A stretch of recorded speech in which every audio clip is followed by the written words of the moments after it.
It is June 1944 on the coast of Normandy, France, and history holds its breath as Hinrich Seau shoulders his MG-42 machine gun, remembered for what he witnessed at Omaha Beach.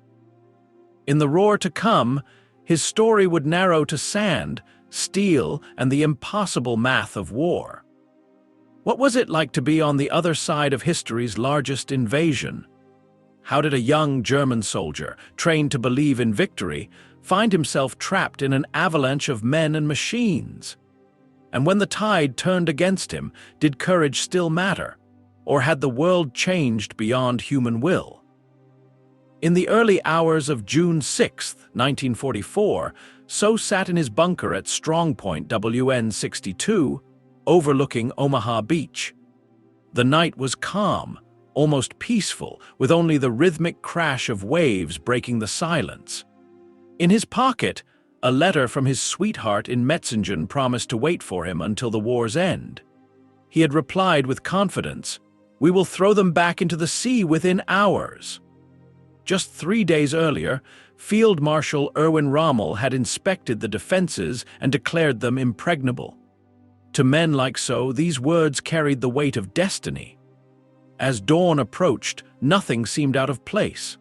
The horizon was dark, the air still, and the soldiers in the bunkers spoke quietly of home.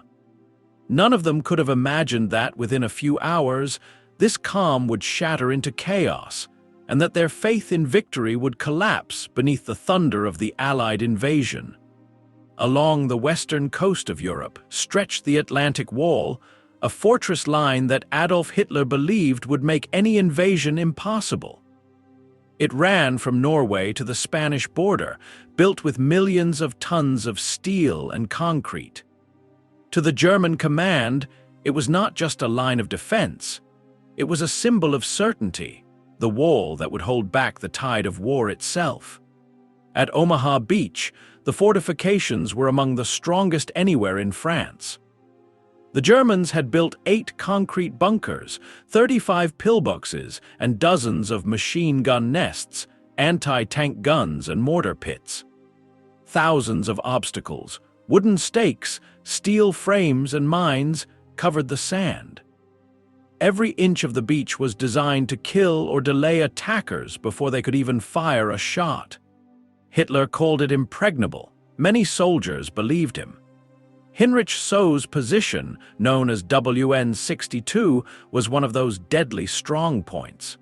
From his narrow gun slit, he could see the open stretch of the English Channel. His MG-42 machine gun, fast and reliable, gave him a sense of control and power. Every soldier there had been told that even if the Allies landed, they would never survive the crossing of the beach. But confidence can be fragile. Unknown to these defenders, their wall of steel and stone was about to be tested by a force unlike any seen before. The calm of June 5th was only a pause before the storm that would tear through the illusion of German invincibility. On June 5th, 1944, the German command believed an invasion was impossible. Strong winds swept across the English Channel, and heavy clouds hung low over the water. Meteorologists in Paris reported that conditions would remain too severe for any large-scale landing. With such confidence, many officers left their posts to attend meetings or even family events inland. Among them was Field Marshal Erwin Rommel, who had gone to Germany to celebrate his wife's birthday, certain that no attack would come for at least 2 more weeks. The German weather stations, limited to Europe, and a few submarine reports failed to detect a small but crucial break in the storm. Far to the west, the Allies had access to data from Greenland and the Atlantic, giving them a clearer picture of the coming shift. Group Captain James Stagg, a British meteorologist, spotted a 36-hour window of improved weather and urged General Dwight Eisenhower to act. Eisenhower made the bold decision to launch the invasion. By the time German radar picked up unusual aircraft activity late that night, the chance to prepare had already passed. Reports came in of paratroopers dropping across Normandy, but confusion reigned. Some claimed they were dummies meant to mislead. Others thought they were isolated raids. Nobody understood that the invasion had already begun. The faith in weather forecasts, a detail that seemed so certain, had turned into one of the greatest miscalculations in military history.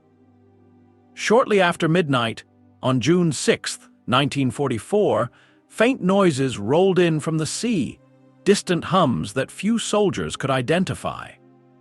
Radar operators along the Normandy coast stared at their screens as strange signals appeared. Large aerial formations were moving toward them from the north. At first, they assumed it was another Allied deception raid meant to keep them alert. But soon, reports began arriving that shattered that illusion. Paratroopers were landing across Normandy, east, west, and center.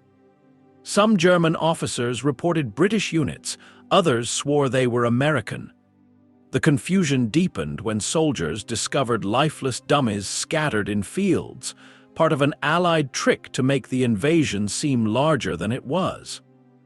The chaos left commanders frozen, waiting for orders that never came. Major Hans von Luck, leading an armored regiment, begged permission to counterattack. The answer came back: do not move until the situation clarifies. As the night wore on, the scale of the attack became clear. Explosions flickered on the horizon, and telephone lines filled with conflicting messages. To the men in their bunkers, it still felt distant, unreal, until the first hints of dawn revealed shapes on the water. What they saw seemed impossible, the horizon filled with dark silhouettes, stretching endlessly across the channel. The invasion fleet had arrived, and with it, the end of Germany's illusion of control. As the first light of June 6, 1944, broke over the English Channel, the defenders at Normandy finally saw it. The sea itself had vanished beneath an armada. From horizon to horizon stretched thousands of vessels, their gray hulls merging into one massive tide of steel. To the German soldiers staring through their gun sights, it looked as if the entire world had come to attack them. The invasion fleet was the largest ever assembled, nearly 7,000 ships, including battleships, destroyers, transports, and landing craft. Every few seconds, waves of new shapes appeared through the morning haze. Some men shouted in disbelief, others stood silent, unable to comprehend what they were seeing. One officer was heard saying, "It is as if the whole world is coming to our doorstep." At 5:35 in the morning, the naval bombardment began. Massive shells tore through the air, shaking the ground and splitting bunkers apart. Concrete walls cracked, dust filled the air, and communication lines snapped under the relentless fire. Even seasoned soldiers who had fought on the Eastern Front had never faced such destruction. Inside the bunkers, men screamed orders that no one could hear. Hinrich Seau gripped his MG-42, waiting for the assault to reach the beach. The air was thick with smoke and debris. Every explosion reminded him that this was not another raid or training exercise. It was the beginning of something far greater. The world had truly arrived at Normandy, and there would be no turning back. The German soldiers who had trusted in the strength of their bunkers soon learned that even concrete could not save them. As the Allied ships unleashed their bombardment, the Atlantic Wall began to crumble. Battleships like the USS Texas and HMS Warspite hurled shells so massive that the ground shook miles inland. Each impact tore chunks of steel and rock from the fortifications, turning what had been symbols of German confidence into collapsing tombs. Inside those bunkers, men were buried, dug out, and buried again. The thunder never stopped. One German report described it as the sky falling in pieces. The air filled with smoke, sand, and the smell of burning fuel. Machine gunners like Hinrich Seau could barely breathe, their ears ringing, their eyes stinging from dust and cordite. Yet when the shelling paused, they returned to their guns, gripping what little strength they had left. The defenders' faith in the Atlantic Wall vanished as quickly as the smoke cleared. Many realized for the first time that the enemy's power was far beyond anything they had imagined. For every gun the Germans fired, the Allies answered with hundreds. For every strongpoint that tried to resist, naval cannons reduced it to rubble. When the bombardment finally stopped, a strange silence fell over the beach. It lasted only moments. Out at sea, landing craft began to move forward, thousands of them, bringing the invasion directly to the shore. While the sea thundered with explosions, the skies above Normandy remained strangely quiet. The German Luftwaffe, once feared across Europe, was almost nowhere to be found. Orders had gone out to attack the invasion fleet, but the few pilots still available faced impossible odds. Fuel shortages, destroyed airfields, and overwhelming Allied air power left them helpless before the storm. Only one German officer, Oberst Joseph Pips Priller, managed to take off with his wingmen that morning. Together, they flew their Focke-Wulf fighters toward the beaches, diving low through the smoke and chaos. They strafed the British sector at Sword Beach in a brief, daring attack, 2 planes against thousands of ships. Their bullets barely scratched the Allied armada before they fled from the endless squadrons of Allied fighters overhead. It was the only German airstrike made against the beaches that morning. For the soldiers on the ground, the meaning was clear. The Luftwaffe, once the pride of the Reich, could no longer protect them. Allied aircraft filled the skies, flying nearly 15,000 missions that day, while the Germans managed only a few hundred. Each Allied plane carried supplies, bombs, or paratroopers, proof that the enemy controlled not only the sea, but the air as well. As Hinrich Seau looked upward between bursts of smoke, he saw the empty sky above his bunker and understood what it meant. The battle had already been decided far beyond his reach. At 6:30 in the morning, the first landing craft scraped against the sands of Omaha Beach. The ramps dropped, and waves of American soldiers ran into a storm of bullets. The sea turned red within minutes. Hinrich Seau, in his bunker at WN 62, began firing his MG-42 across the open beach. Each burst cut through the surf and smoke, the weapon's fierce rhythm echoing like a heartbeat in chaos. The men charging toward him were determined, but the conditions were hellish. Many drowned under the weight of their gear before even reaching shore. Others were caught in crossfire from the cliffs. The German defenders, stunned by the size of the assault, fought with desperate precision.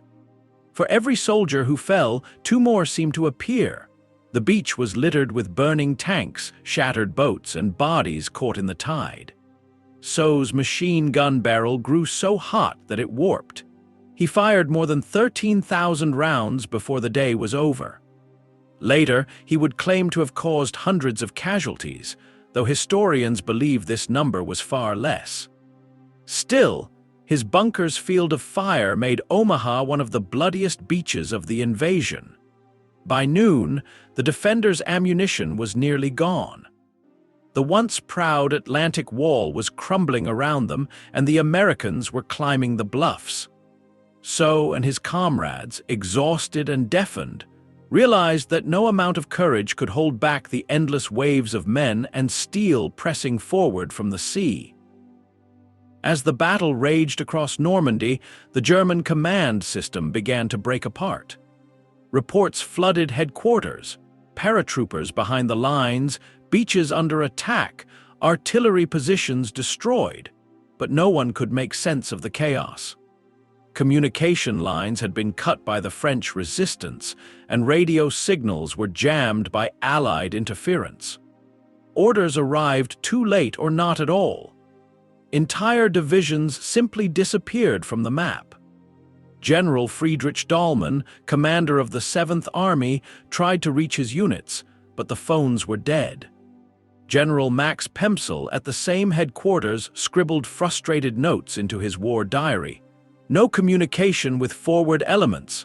Situation unknown. Commanders on the front were left to act on instinct, isolated and blind. Some waited for permission to move while others fought until their ammunition ran dry. The once disciplined army had become a collection of scattered pockets, each fighting its own battle. Field Marshal Rommel, still away in Germany, could do nothing but listen to fragmented reports. When he finally learned the full scale of the invasion, it was too late to coordinate an effective counterattack. The 21st Panzer Division, his only armored unit near the coast, sat idle for hours waiting for direct orders that never came. For the soldiers in the bunkers, the silence from above was devastating. They had been promised strength, unity, and victory. But as their radios went dead and their commanders vanished into confusion, they realized they were fighting alone. By nightfall on June 6, 1944, the beaches were no longer just landing zones. They were gateways into France. Allied troops had broken through multiple sections of the Atlantic Wall, and reinforcements continued pouring in. German survivors, stunned and exhausted, retreated inland to regroup. What they faced next was a grinding battle that stretched across hedgerows, villages, and open fields. Normandy had become a battlefield without rest. The German defenders fought with fierce skill, but they were running out of everything: ammunition, fuel, and even food. Allied air superiority made movement almost impossible.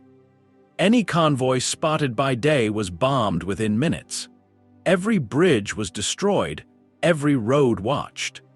The once organized German army found itself trapped inside a tightening circle of destruction.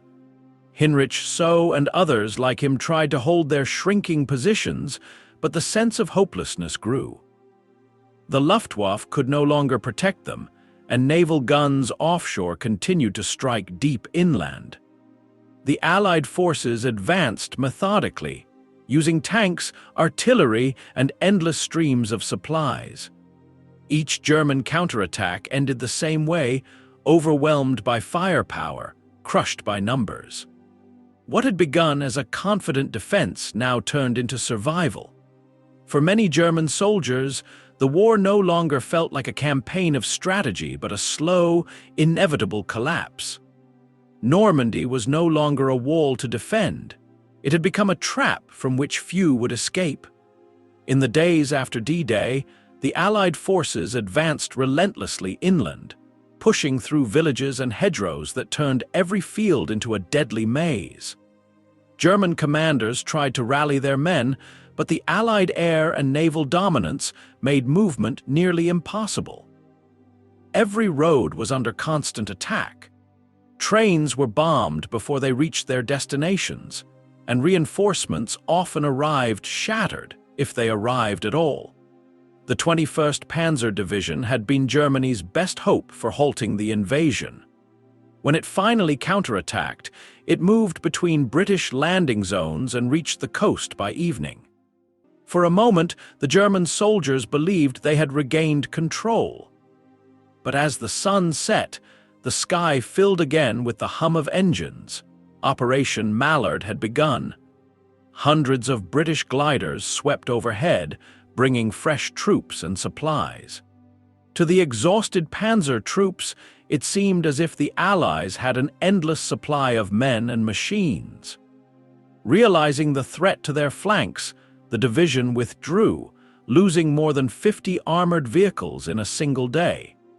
Every attempt to reorganize met the same fate: roads clogged with wrecked trucks and burning tanks. Air strikes came in waves, 20 minutes apart, tearing through any movement. The soldiers on the ground began to understand the scale of their enemy's strength. They were fighting not just armies, but an entire industrial world that never seemed to run out of anything. By late June 1944, the port city of Cherbourg had become the focus of both hope and despair. For the Allies, it was the key to supplying their armies. For the Germans, it was the last stronghold on the Cotentin Peninsula, a fortress meant to hold out for months. Yet the battle that followed would prove how little hope remained for the defenders of Normandy. More than 20,000 German troops were trapped inside Cherbourg's fortified lines. Their commander, General Karl Wilhelm von Schlieben, vowed to defend the city to the last bullet. The Allies surrounded the port and began a systematic assault with artillery, tanks, and airstrikes that leveled entire streets. Every bunker and gun battery became a small war of its own. German soldiers fought with determination, but their ammunition and supplies ran out within days. By June 26th, the situation was hopeless. The Allies stormed the final defenses and entered the city center. Von Schlieben surrendered that afternoon, ending organized resistance. In post-war interviews, he admitted that continuing the fight had become meaningless. "We were facing a power that could replace everything it lost," he said. "We could replace nothing." The fall of Cherbourg was more than a military defeat, it was a psychological one. The fortress that was supposed to stand for months had fallen in less than a week. For the Germans still fighting across Normandy, it was the clearest sign yet that the tide of war had turned forever. By late July 1944, the Allies were ready to break out of the Normandy countryside. The plan, called Operation Cobra, was designed to shatter the German lines once and for all. Thousands of bombers filled the sky, their engines drowning out all other sounds. In a few hours, they dropped more than 4,000 tons of explosives across a narrow front. The ground shook like an earthquake, and entire German divisions vanished beneath the bombardment. For those who survived, the aftermath was a nightmare of smoke and silence. General Fritz Bayerlein of the Panzer Lehr Division later described his men as no longer soldiers, but broken human beings. The German defenses, already thin and disorganized, simply collapsed. American armored columns poured through the gaps, racing south and west to encircle what remained of the German army in France. In mid-August, that encirclement became known as the Falaise Pocket. Trapped inside were tens of thousands of German soldiers, their escape routes cut off by advancing Allied forces. Bombs and artillery pounded the narrow roads filled with vehicles, horses, and men. The sky was never empty. Those who tried to flee were met by machine gun fire from Allied aircraft circling above. When the smoke finally cleared, more than 50,000 Germans had been captured, and thousands more lay dead among the wreckage. The Falaise trap marked the end of the German army in Normandy. What had begun as a defense of Europe now ended in a desperate race for survival, and the collapse of a dream that could no longer be sustained. When the smoke cleared over Normandy, the surviving German soldiers began to grasp a new and terrible truth. The war they were fighting was no longer one of courage or strategy. It was a war of machines and factories. Every tank they destroyed was replaced within days. Every gun they silenced was answered by 100 more. The Allies had turned warfare into an industrial process, one that Germany could no longer match. Field Marshal Erwin Rommel, wounded and recovering in July 1944, wrote to Berlin warning that the battle was lost. "The enemy's overwhelming superiority in men and material is beginning to tell," he said. "We cannot replace what we lose." His message was clear. Bravery alone could not defeat a nation that could manufacture victory faster than Germany could resist it. Hinrich Seau, once confident in his position at Omaha Beach, now understood the scale of what he had faced. His 13,500 bullets had changed nothing. Factories thousands of miles away had already built replacements for every soldier he had stopped. Across the front, German officers admitted that the Allies' strength came not from sheer numbers, but from organization, production, and relentless supply. For the men who survived, Normandy shattered the illusion of German superiority. It proved that modern war was won not by the mightiest army, but by the most productive nation. Courage still mattered, but only if it was backed by endless steel, fuel, and ammunition. In this new world, the future no longer belonged to them. As the summer of 1944 came to an end, the once mighty German army in Normandy was gone. More than 300,000 soldiers had been killed, wounded, or captured. Tanks lay burned out across the fields, aircraft rusted in shattered hangars, and the promise of the Atlantic Wall had dissolved into ruins. What had begun as a confident defense of Europe ended as a lesson in the futility of fighting against overwhelming force. Field Marshal Rommel, who had warned that the war was lost, would never return to command. He was wounded in an air attack on July 17th and later forced to take his own life under pressure from Hitler's regime. The army he had once led with precision and pride now existed only in fragments, retreating across France toward the German border. Hinrich Seau survived the battle, but was forever changed by what he had witnessed. In his later years, he met Allied veterans and spoke of their shared humanity. "We were young men thrown into an industrial slaughterhouse," he said. "My 13,500 rounds meant nothing against their endless replacements. The beaches that had once echoed with gunfire were now silent, scattered with rusting iron and fading memories. D-Day, from the German perspective, was not just a military defeat. It was the collapse of an entire belief system. The men who had trusted in strength and destiny discovered that modern war belonged to factories, not heroes. Normandy had proven that courage alone could not stop history's tide." What do you think about Hinrich Seau, the young German soldier who faced the storm at Omaha Beach? Was Seau a devoted fighter, a man shaped by duty, courage, and the conviction that he was defending his homeland in history's darkest hour? Or was he a broken witness, trapped in a machine of war too vast to understand, left to carry the weight of what he saw when the world itself seemed to collapse? Was his story one of strength and survival, or of silence and reckoning in the shadow of defeat? Let us know in the comments below. And if this story moved you, please like, share, and subscribe to our channel for more true accounts from history, stories of faith, fear, and the human spirit caught between courage and consequence. Thank you so much for watching.